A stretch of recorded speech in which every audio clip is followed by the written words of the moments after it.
ఎవడి ఇల్లు ఎవడు తాకట్టు పెట్టాడు? పెళ్లి కోసం డబ్బులు కావాలని అతని వద్దకు వెళ్తే వాడు చేసిన మోసం మామూలు మోసం కాదు.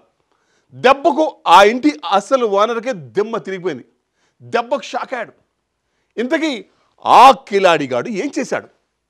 పాపమని కనికరం చూపకుండా సైలెంట్గా పేపర్లను మార్చేసి మొత్తం ఆస్తిని కొట్టేయాలని అనుకున్నాడు.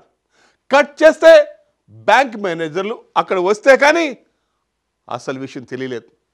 వీడు ఎంత మోసగాడో అని.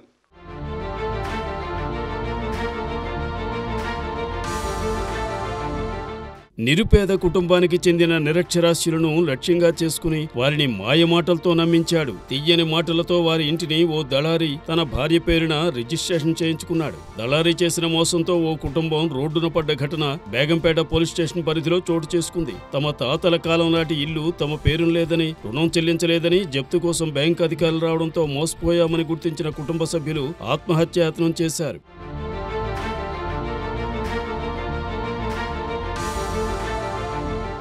బేగంపేట పరిధిలోని ప్రకాష్ నగర్లో ఉండే భూషణ్ అనే వ్యక్తి కుమార్తె వివాహం కోసం లోన్ ఇప్పించాలని దినకర్ అనే దళారిని సంప్రదించాడు. వీరి అమాయకత్వాన్ని ఆసరాగా చేసుకున్న దినకర్ ప్రైవేట్ ఫైనాన్సర్ వద్దకు తీసుకెళ్లాడు. రుణం కావాలంటే ముందస్తుగా సంతకాలు చేయాల్సి ఉంటుందని చెప్పాడు. వారి ఇంటిని దినకర్ తన భార్య రజనీకి విక్రయించినట్లుగా సంతకాలు చేయించుకున్నాడు. ఈ విషయం ఆలస్యంగా తెలియడంతో ఇంటి యజమాని భూషణ్ అవాక్కయ్యారు.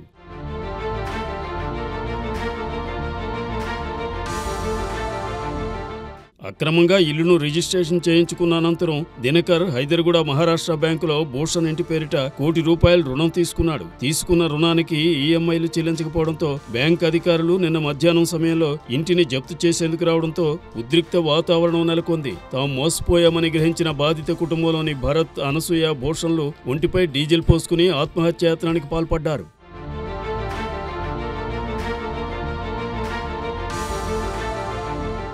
సమాచారం అందుకున్న పోలీసులు ఘటనా స్థలానికి చేరుకుని పరిస్థితిని చక్కదిద్దారు. ఇదే విషయమై బాధిత కుటుంబానికి చెందిన న్యాయవాది కళ్యాణ్ దిలీప్ విజ్ఞప్తి మేరకు బ్యాంక్ అధికారులు వారం రోజులు గడువు ఇచ్చారు. వీరికి రుణం ఇప్పిస్తారని మోసం చేసిన దినకర్ ప్రస్తుతం పరారీలో ఉన్నాడు. వీలైనంత త్వరగా దినకర్ను అరెస్ట్ చేసి కుటుంబానికి న్యాయం చేయాలని స్థానికులు పోలీసులను కోరారు.